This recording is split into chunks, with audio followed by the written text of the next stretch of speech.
I know some are in GHS, they have girlfriends. When do you think it's appropriate to have somebody you are understanding as somebody you love? Okay, so I always advise that you start dating when you're matured. Age, financial maturity, emotional maturity, intellectual maturity. Relationship is not just I love you, let's walk. It takes a lot of things. So if you are not matured enough, you cannot have an effective relationship. Maturity is not in having gray hair, it's having wisdom, knowledge, financial knowledge, spiritual knowledge, intellectual knowledge, all round knowledge before you start dating. Right. So does that mean if I lack one, I'm out of there? You may not have all before you start dating. For instance, you may have financial intelligence, but you may not have the enough resources, like so blessed. But then when you think that you are matured and you can handle the difficulties that come with relationship, you can go ahead. But then what will be that one advice you give to somebody in JHS who is interested in a lady or a guy? What is that one advice? It's foolishness to be engaged as a date. It's foolishness. It's foolishness. Look at me. Learning math is not easy. Learning science is not easy. Even R&D is not easy. Why will you add an institution called dating to the courses you are doing? Relationship is a whole institution on its own. Why will you add that institution to the courses you are studying? To the extent that even at the university, I advise that if you are not doing work academically, don't add dates in a relationship to it.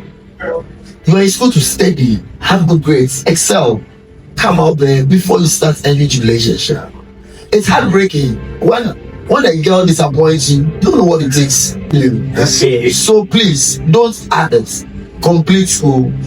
Make sure you are okay. You have a sound mind before you start dating.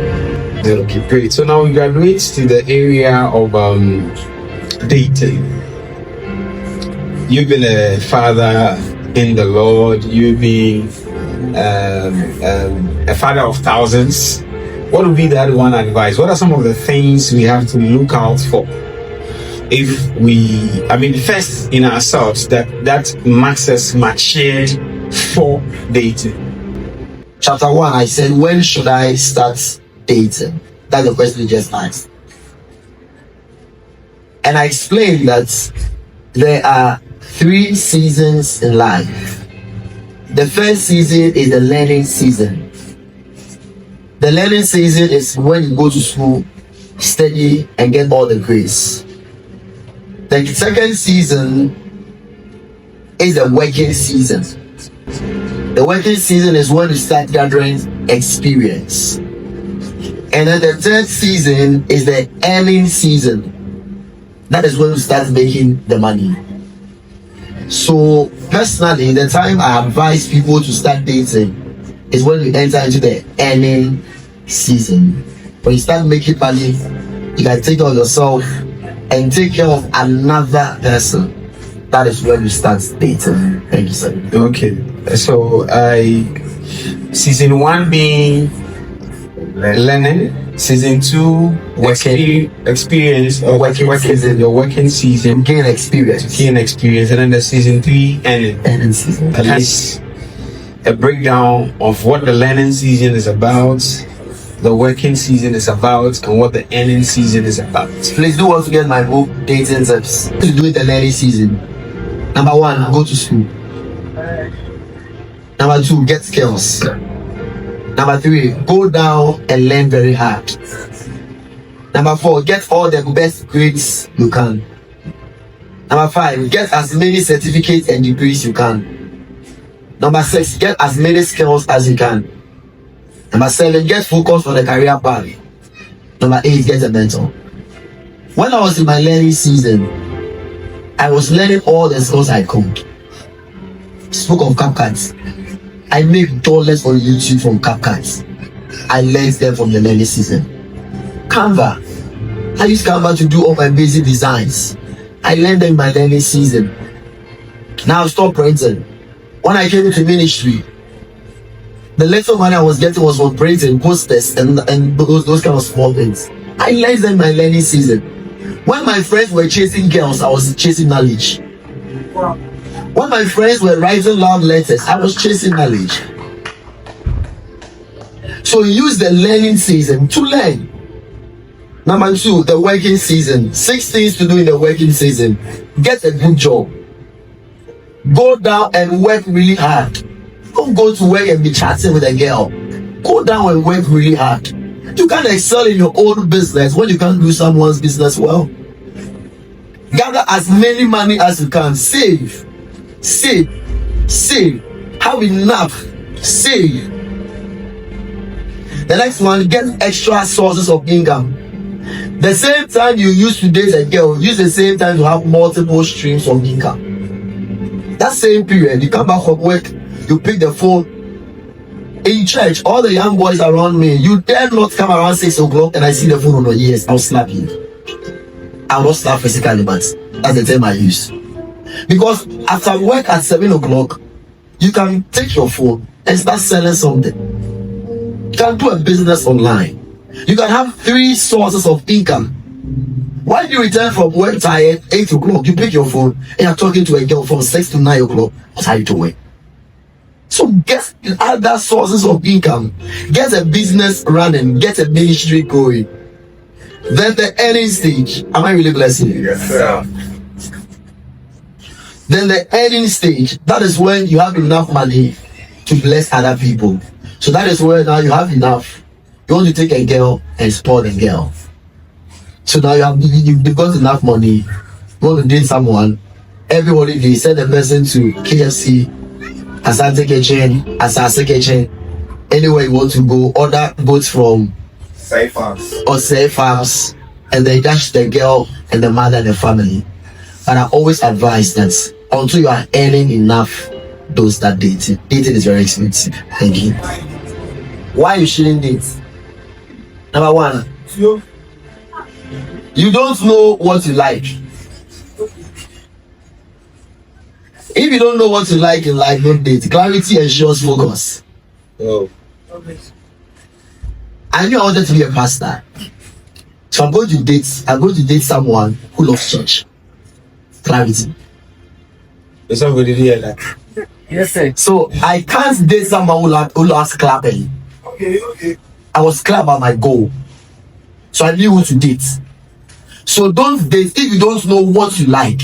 Your purpose, your mission, your purpose and your mission, your vision. Don't date when you don't have a vision. The essence of dating is for marriage, not for fun.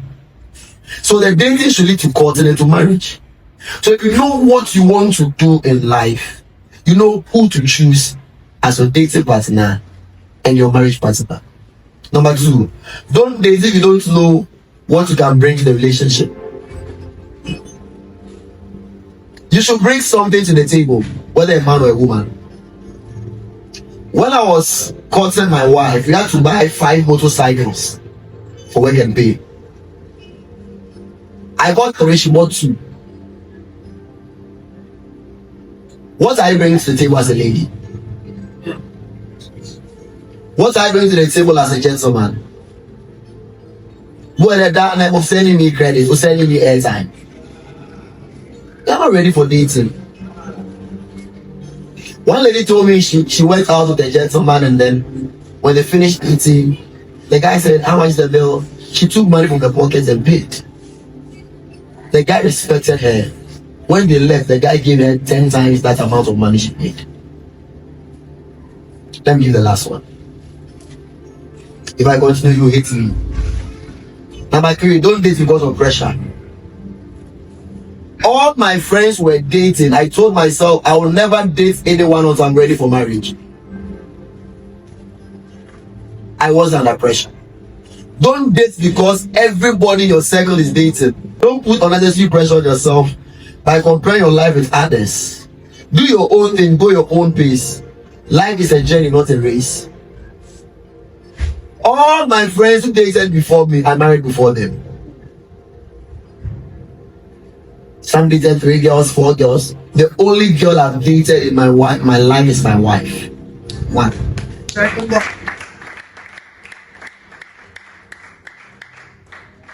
Number 4, don't date because you are hurt.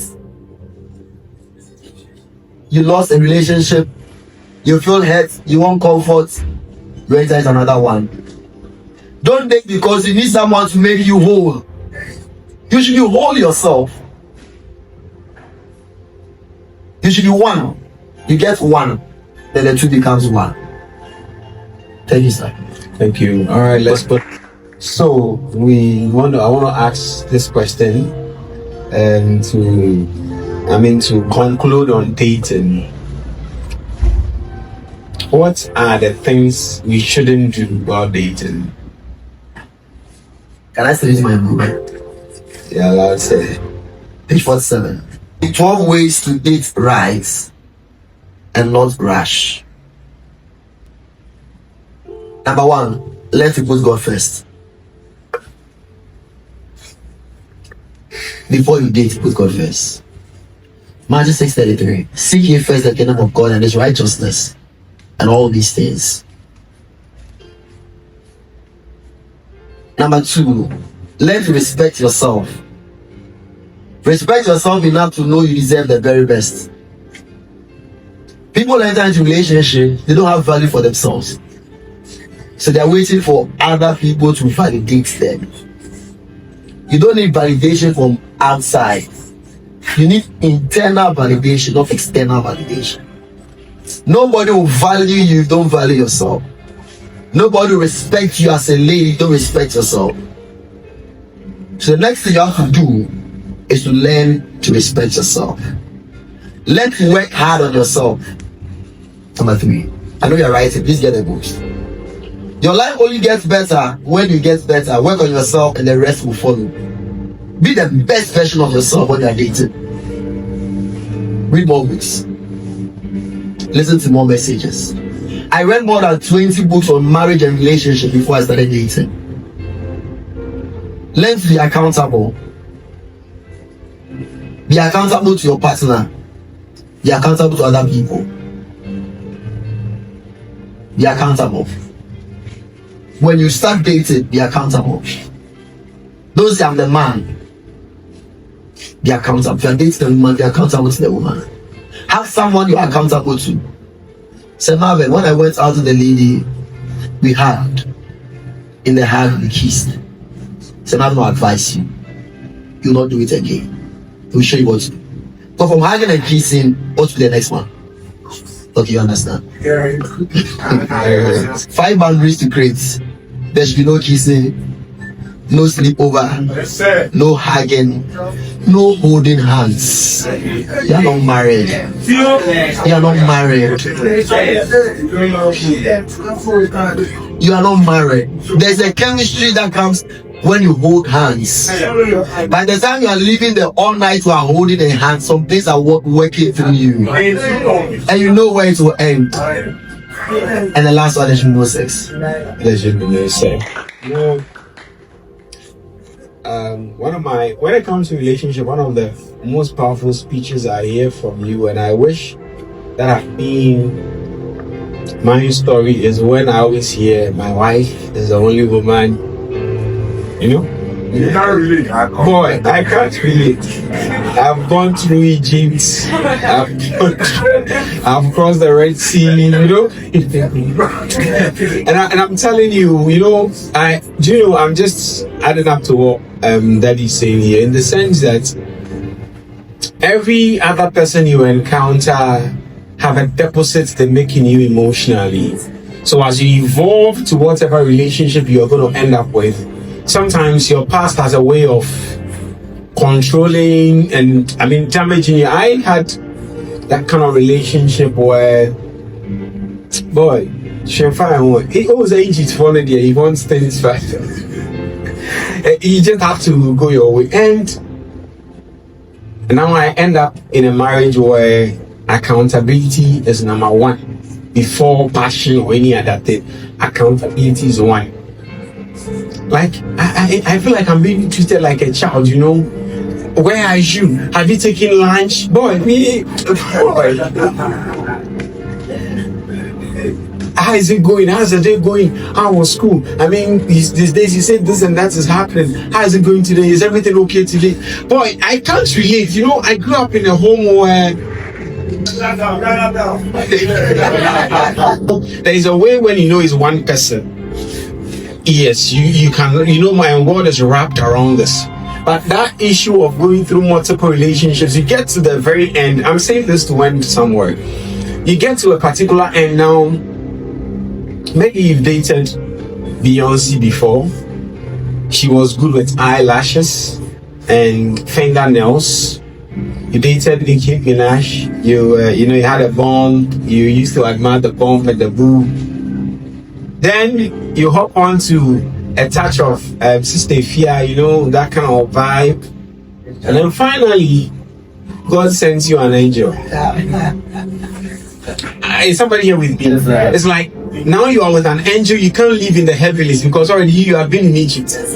Then now you are there, you are looking for Nicki Minaj in the person, you're looking for a touch of Ifia in the person, and you know, guy, it's crazy. It's crazy. It's safer. It's safer when you go through all of this journey. You get to the point, you know, my world is wrapped around this personality. You're not looking for fingernails. Then I dated one day. My salary by then was 150 cedis. And when she fixes her hair, it was 90 cedis. And that is my responsibility. And then I knew when they do fingernails here, they take around 10 cedis, 15 cedis. She will pick a car to a place where she'll have to pay 40 cedis. And the acrylic was 3D, you know. 3D. You know, so you know, it's a whole lot of mess. It's a whole lot of mess. So I think we should be on the same page with what Daddy is saying, and I thank you for that. That statement is one of the powerful statements, and I want my son to say that. Yeah, it's one of the things my son should say. When she's describing bone of my bone, she can relate how you understand. Yeah, I can relate to a boy. Okay, fast forward. Our time is drawing here as we proposed earlier. So we've done dating and then now we are married. Sir, this is just a quick one. How many years have you been married? 11 years. 11 years. Let's put our hands together. Let me add that 11 years with 6 children. Yes, I've been here for just 2 years. It's hard work.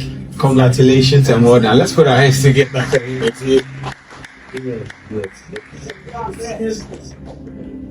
It's not been it's easier, but it's not been easy. Me, my problem is the communication thing. Not with finances, not with any other thing that my wife is a problem. No, my problem is the communication. Papa, I can't communicate. I feel like I'm a baby, you know. It's hard. Yes. It's hard. Like hard. And I know there are married people in our midst. 11 years now. Can you speak of a challenge in marriage? A lot. Okay, it will be okay. Boy, it don't be bed of roses. Me, I'm only 3 years. You don't. Yeah, so, you don't see my eyes, but you know it's. You know, at a point it looks like you have a challenge. Is it the one you just open and marry? No. At a point I wanted to. Sorry, I'm bringing this in, but at a point I wanted to tell my wife that will she be okay? She stays where she stays, so I stay, but we are married. Like you know. Oh, I'm being frank with you. You know, a lot of things are changing about me. I was a straight line person. Like straight line boy. I grew up with fathers that do not take sorry. Okay. In my house, you don't say sorry. It's not because we are egoistic or there's so much. No. You don't make a mistake. Before you do that, think about it. So where we are coming from, we don't say I'm sorry. It means you can slap me and come back again and say I'm sorry and give me another slap. So in my house, you don't say sorry. And imagine finding yourself in a place where you have to say, Fat Cherry. You know, it's hard. I'm telling you, it's not, yes, it's hard for me. And sometimes they get closer and it wasn't intentional. I'm sorry. I said, hey, cancel you.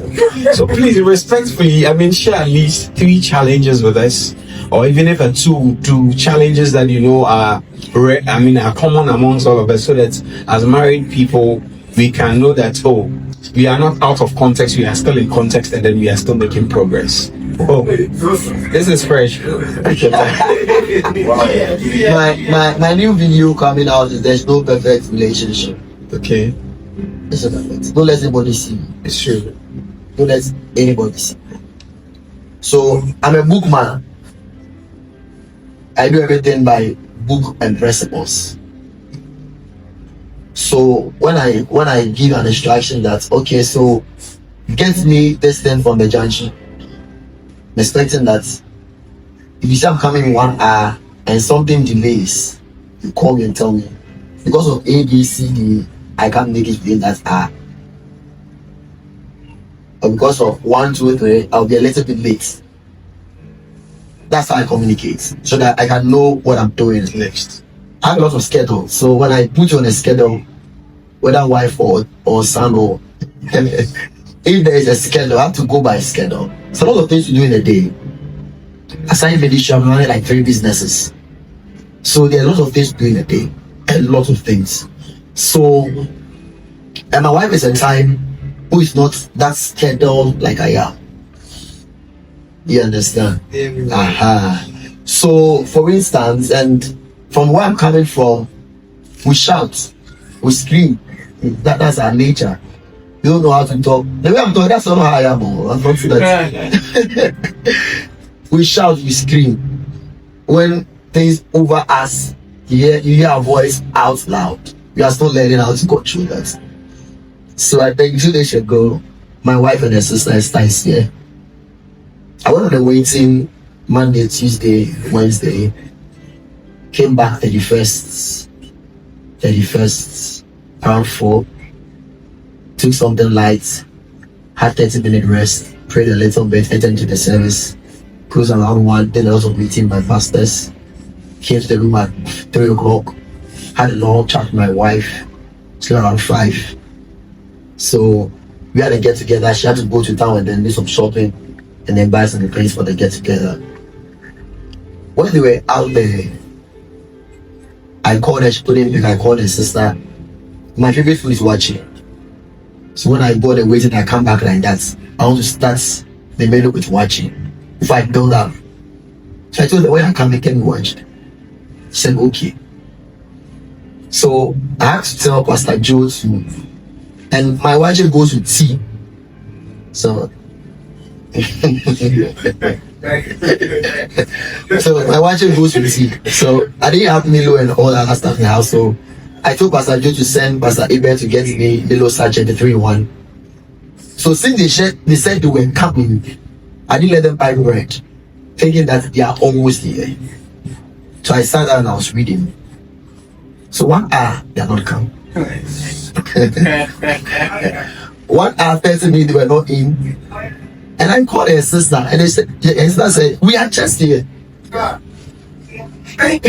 And what I hate in my life is, you tell me we are just here, they are not coming. So I waited, they were not coming. So the sister knows that when I'm calling her here, this time I will come, the voice will go up. So she didn't pick the call and gave it to my wife.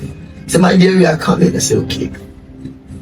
So everything had built up already. You know, the energy had built up.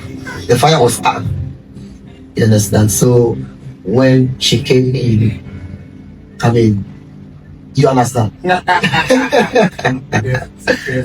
I got best. I mean, I spoke out. I know it's songs, so I don't know songs.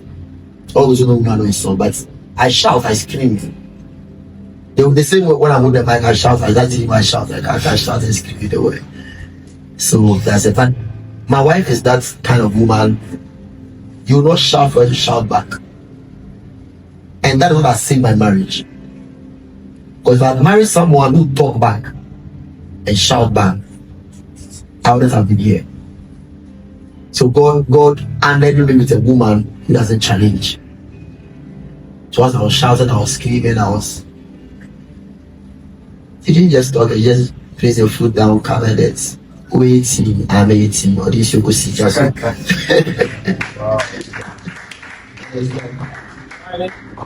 And then she came back. So sometimes from where you are coming from, the attitude you learn from your parents, your dad, my dad shouts, he screams, my sister shouts, she screams, my brother shouts, he screams. So we just break that thing. I'm still learning. You understand? So these are some of the